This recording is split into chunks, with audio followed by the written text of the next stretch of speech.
Сайн байцгаана ууштраа. За, дэлгэх харагдаж байна уу? Харагдаж байна. За. За, тэгэхээр миний энэ удаагийн илтгэлийн сэдэв маань шууд харилцах хичээлд нэг GeoGebra ангийг хэрхэн үр дүнтэй ашиглах талаар ийм илтгэл бэлдэж ирсэн байгаа.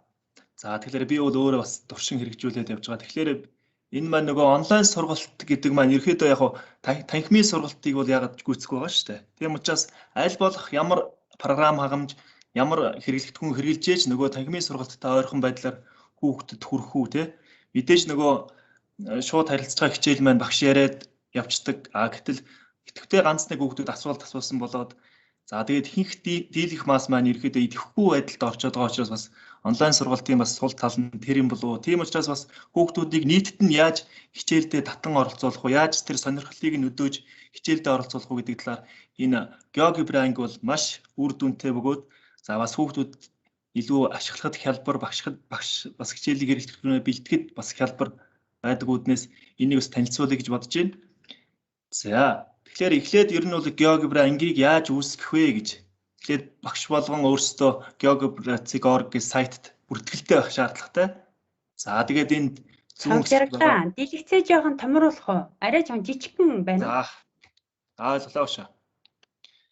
За энэ зүүн хэсэгт нь байгаа profile хэсэгт ороод тийм ээ өөрийнхөө энэ интерфейс рүү ороод active буюу create төвчний тийм ээ active хэсгээс нь сургалтынхаа хэрэглэгдэхүүнийг боловсруулах боломжтой. За тэгээд үүний дараа ийм цонх нэгдэж ирнэ. Үндсэндээ бид нэр GeoGebra дээр ийм одоо текстэн төрлийн тийм видео төрлийн гэх мэт ийм 8 төрлийн хэрэглэгдэхүүнийг сонгож хичээлээ бэлтгэх боломжтой. За энэ эхнээс нь текст гэдэг тайлбарлая. Текст гэхэлэр нөгөө текстэн мэдээлэл болон форматжуулгаас гадна бас нөгөө equation, за математикийн томьёо энэ бас оруулж ирж болно. За видео буюу нөгөө интернет барьж байгаа видеоныхоо линкийг хуулаад хичээлээ баяжуулах ч гэдэг юм уу те. GeoGebra гэдэг маань сая хэлсэнчлэн нөгөө сурагчтай айлуулах ойлгомжтой динамик байдлаар ингэж хөгжиж ирж болно гэсэн. За имиж буюу зураг оруулж ирж болж байна. За нөөц гэхээр ерөөдөө яг чөлөөт талбар гэж ойлгож болно. Энэ дээр хүссэн юмаа зурж бичиж болно. Тэгээ дүрс оруулж ирж болно, equation трэ бичиж болно гэдэг. За PDF файл буюу өөрт байгаа файлаа компьютероос шууд оруулах боломжтой. Question гэдэг. Ерөөдөө question маань хоёр хэсэгтэй гэж ойлгож болно. Нээлттэй, хаалттай гэдэг. Яг бол тухайн тийм ээ сэдвийн талаар, тухайн бодлогын талаар бид юу бодож байна ч юм уу. Тиймэрхүү байдлаар хүүхдүүд төрсэн сэтгэлийг асуухаас бодвол нээлттэй асууж байна. За хаалттай буюу нөгөө сонгох, олон сонголттой ч юм уу тийм хэлбэрээр бас асуулт асууж болох юм байна. За веб буюу тийм ээ тухайн хичээлтэй холбоотой материалаа энд тэндээс аваад баяжуулаад ингээд болчихно. Эдгээрийг ингээ хэрэглэхээр ерөөдөө хичээл маань нэг сайт руу дизайнтай болчихно гэсэн үг. Бүгдийг нь хэрэглэж болно, заримаас нь хэрэглэсэн ч болно. За одоо би жишээл энэ дээр GeoGebra application болон question 2-ыг хэрэглээд нэг дасгал ажил хийсэн байгаа. Энийг бас танилцуулъя. За жишээлбэл энэ дээр хүүхдэд харагдах хэлбэр нь ихэд ингэж харагдах юм байна. За эндээс ингээд нөгөө слайдаа хөдөлгөөд функцийн график зурагдах юм байна. За тэгвэл эндээс хүүхэд юу харж болох вэ гэхээр энэ хоёр цагаан цэгийг хөдөлгөөд функцийн төлөв байдлыг ихэд нь харж гаад тийм ээ дараах 3 асуултанд хариулах. Цэнхэр хэсэг нь яг функцийн график аль хэсгийг төрслээд байна вэ? Улаан хэсэг нь юу илэрхийлээд байна? Хар хэсэг нь юу илэрхийлээд байна? Хүүхдүүд өөрийнхөө ингээ хариулт хийх. За өөрөөр хэлбэл функцийн өсөлт бууралт гэдэг нь уламжлалтай холбоотой шүү дээ. Тэгтэл нөгөө энэ цэгийг хөдөлгөөр функцийн шилжилт маань дээшээ доошоо y тэнхлийн дагуу шилжиж байгаа учраас нөгөө хувьсгачаас хамаараагүй буюу нөгөө суулгч үнэ нь ихсэх багасхад функцийн өсөлт бууралт гэдэг юм өөрчлөгддөггүй завсар нь хэвээрээ шүү гэдгийг бас эндээс харах боломжтой.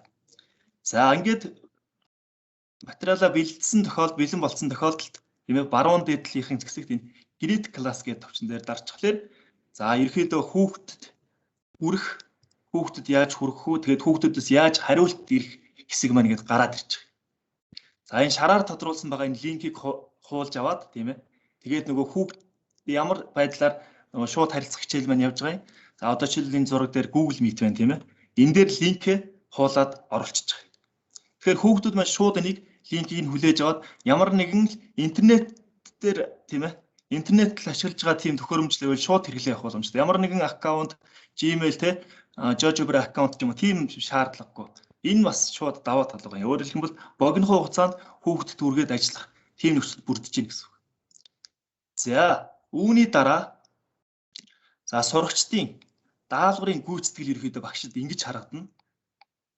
За энд бол ягаан хэсэг маань ерөөхдөө сурагчийн дүүргээд баруун дэш болоод дүүрээд ирэх юм бол нөгөө хүүхдүүд маань ерөөхдөө хичээл хийгээд дуусчихна гэсэн үг.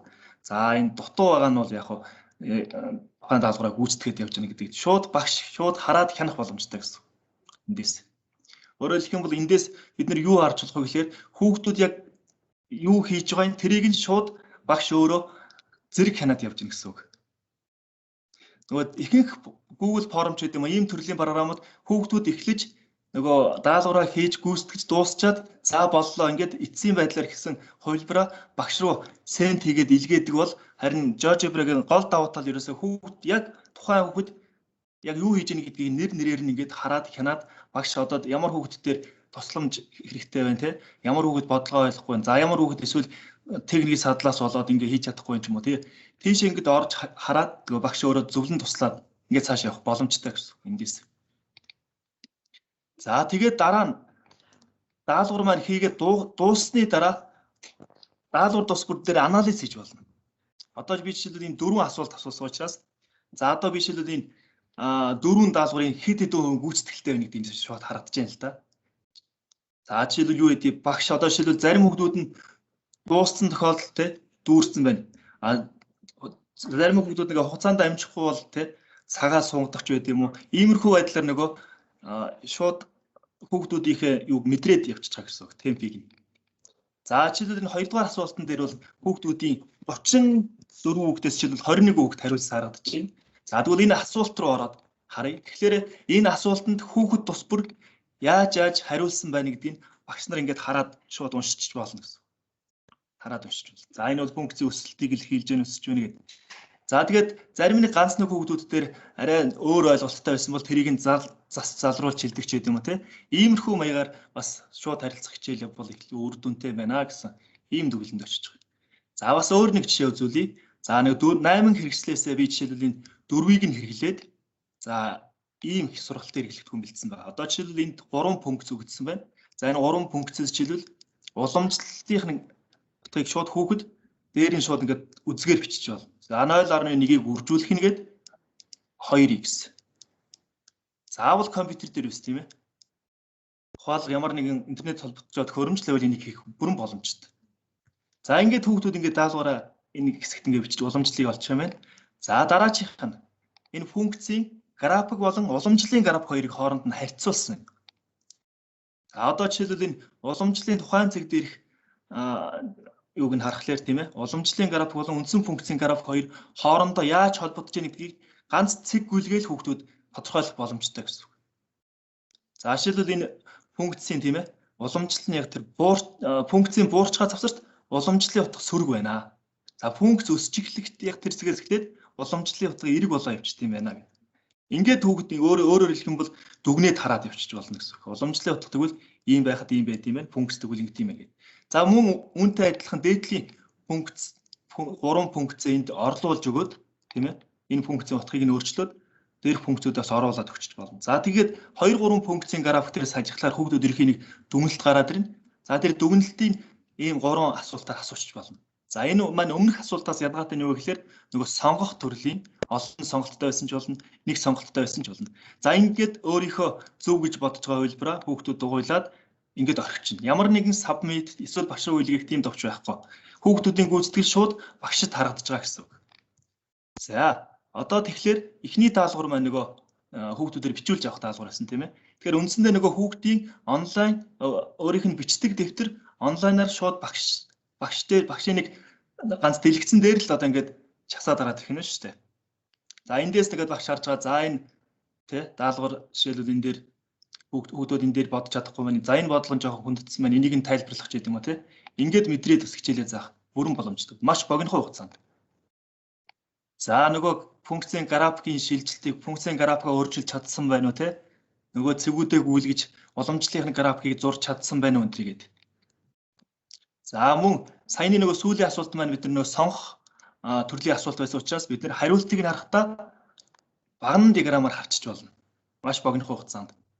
За жишээлбэл зөв хэлбэр нь C байсан. Тэгвэл C нөгөө хоёр дээр баг нь байхгүй C үлбэр маань 100% байсан бол энэ бодлогыг багш шахиж тайлбарласны шаардлага байхгүй. Өөрөөр хэлбэл дахиад цаг эзний тийм ээ цаг эзний үгүй шүү дээ. Харин нөгөө A B рүү нэлээд олон хүүхдүүд орцсон байх юм бол харин энэ даалгавар дээр анхаарах шаардлагатай байна. Энийг ер нь бол тайлбарлах үнэхээр хэрэгтэй мэр гэдэг ийм дүгнэлтэнд багш хүрч болно. За мэдээж яг хичээлийн дундуур те хүүхдүүдийн нэг тоглоом байдлаар бас GeoGebra програмыг сэргэлээд явж болно. За жишээлбэл энд бүгд нэрээ өгөөд тэгэхээр энэ quiz байгаа. За жишээлбэл энэ дээр ингэж байна. Энэ функц аль завсарт өсөж байна гэдгийг илэрхийлж байна. За жишээлбэл одоо нэг өсөлт маань хасах хязгааргүйгээс хас 2 завсарт өсөж байна шүү дээ. Тэгэхээр энэ маань давхар нөгөө функц хүүхд нөгөө функцийн үнэхээр өсөлтийг мэдээд байгаа мөртлөө завсрыг нь бичиж чадж гэнэ үү гэдгийг давхар харж байна. За би жишээлбэл x нь хас 2-оос бага гэд шалгаад үзье. За би зөв хариулсан учраас 1 оноо авч байна. За магадгүй буруу хариулах юм бол за x нь хасах 7-оос бага гэд ингээд буруу хариулчих юм бол нөгөө авсан 1 оноо маань хасагдчихж байна. Ягаад вэ гэхээр буруу хариулсан учраас. Тэгээд цааш явах боломжгүй өөр функцээр солихдох боломжгүй байх жишээтэй. За тэгээд энэ болгоныг нь хүүхдүүдээр ажилуулад тийм ээ хин хэдэн оноо авч जैन ямар гүйцэтгэлтэй явж байгааг гэдгийг энэ хүүхэд бүрийн нэрээр энэ олбор шар хэсэгтэрс ингээд харчиж болж байгаа оноог нь. За тэгээ хасахтаа яваад байх юм бол тухайн хүүхэд маань ер нь бол нийлээ хийж чадахгүй гэсэн мөртлөө оролдоод байна. Нөгөө даалгавраа ерөөдөө сайн ойлгохгүй байна гэдэг юм л. За тэг байгаад байх юм бол ямар нэгэн байдлаар те техникийн саадалтай юм уу. Тэгэхээр тухайн хүүхд рүүгээ ороод тэгээ асуудлыг шийдээд багш өөрөө мэдрээд явах боломжтой. Тэгээ студент гээд хүүхдүүдийг нөгөө дэлгэцээ шеэрлж харж байгаа тохиолдолд нөгөө хүүхдүүдийн нэр бас том хүнгээсээ зарим санаа зовж ичдэг ч гэдэг юм уу тиймэрхүү тохиолдол бас үүсдэг учраас хүүхдүүдийнхээ нэрийг бас нуугаад хэрвээ дэлгэцээ шеэрлээд харуулахаар бол ингээд бас харуулчвал их зүгээр ярьтайх юм билээ. За мөн өөр бас шууд харилцах хичээл дээр нэг иймэрхүү төрлийн даалгаврууд бас байвал тохиромжтой юм болов уу гэж бодсон. Өөрөөр хэлэх юм бол функцийн өсөх буурах завсрыг эхлээд хүүхдүүд нөгөө юу болгоцгоо эцсийн үр дүнгээ мэдчихэхэд ихэд болоод байгаа шүү дээ. Тэгэхээр функцийн өсөлт бууралт гэдэг нь яг аль завсарт өсөөд аль завсарт буураад байгаа гэдгийг интервалаар жишээлбэл хүүхдүүдээс нэр зохиод жишээлбэл асуучвал за дорж энийг хэлээрэй. Функц аль завсарт өсөөд аль завсарт буураад байна гэд хүүхдүүдээс хариулт ирсний дараа ингээд чеклээд харуулахаар энэ завсарт нь өсдөг юм байна, энэ завсарт буурдаг юм байна гэдэг ийм эрхийг төгөлд. Тэгээ ганц хүүхдээс асуугаад дуусах биш нийтэд нь асууж болно. За эсвэл өөр бас хүүхдийн нэр дуудаад ингээд асуудах ч гэдэг юм те. Иймэрхүү маягаар нөгөө хүүхдүүдийн ингээд харилцааг хажууд нь байгаа юм шиг ингээд харилцаад явах юм бол энэ програм бас маш том давуу тал юм болов уу гэж миний хувьд харагдсан. За одоо жишээлбэл ийм төрлийн функц байна л да. Одоо жишээлбэл өгөгдсөн завсарт функцийн хамгийн бага утгыг олоорой гэсэн бодлогод олон байдаг шүү дээ.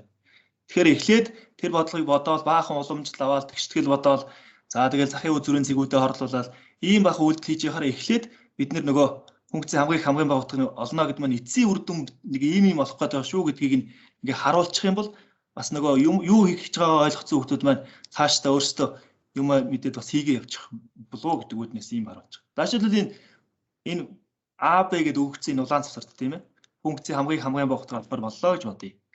За тэгвэл одоо энэ функцийн хамгийн бага утгаар олохын тулд ямар цэгүүд явах юм бэ? Нөгөө хүүхдүүдээс асуугаад хэдэн экструмтай байна те гэдгийг нь хүүхдүүдээс асуугаад тэгээд энэ дотроосоо тэгвэл экструм цэгүүдийг болон захын үзүүрийн цэгүүд дээр л хамгийн бага утгаар авах боломжтой юм байна шүү дээ.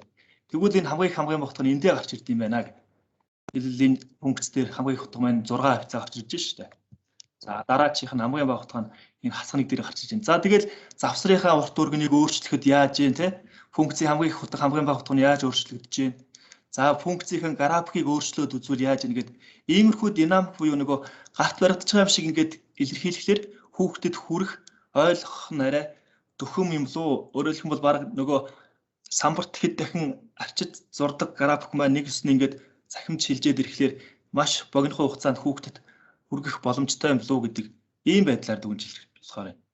За мөн цаашдаа за функцийн хамгийн бага утгыг олох бодлого энэ ерөнхийдөө өргөн хэрэглэгддэг бодлогод л да. Ер нь бол яг энэ функцийн график ер нь бид нар нэг эцсийн үр дүн нэг ийм юм олох гэдэг шүү гэдэг нэг ийм юм эхлээд хичээлийнхээ урд хэлээд өгчих юм бол арай хүүхдүүд ойлгомжтой. Одоо жишээлбэл энэ парабол дотор ингэж багтсан тийм ээ. Тэгш өнсгтийн талбай хамгийн ихтэй хэд байх вэ гэдэг. Жишээлбэл энэ өргөнийг ихсгэж байна л та.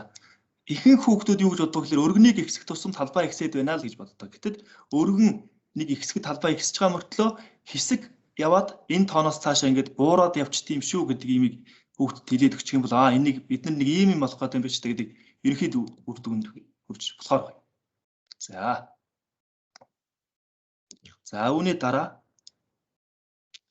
нөгөө хайрцаг тий хайрцаг бүтээдэг бодлого нь жишээлбэл 21 талтай юм квадрат байгаа юм байна.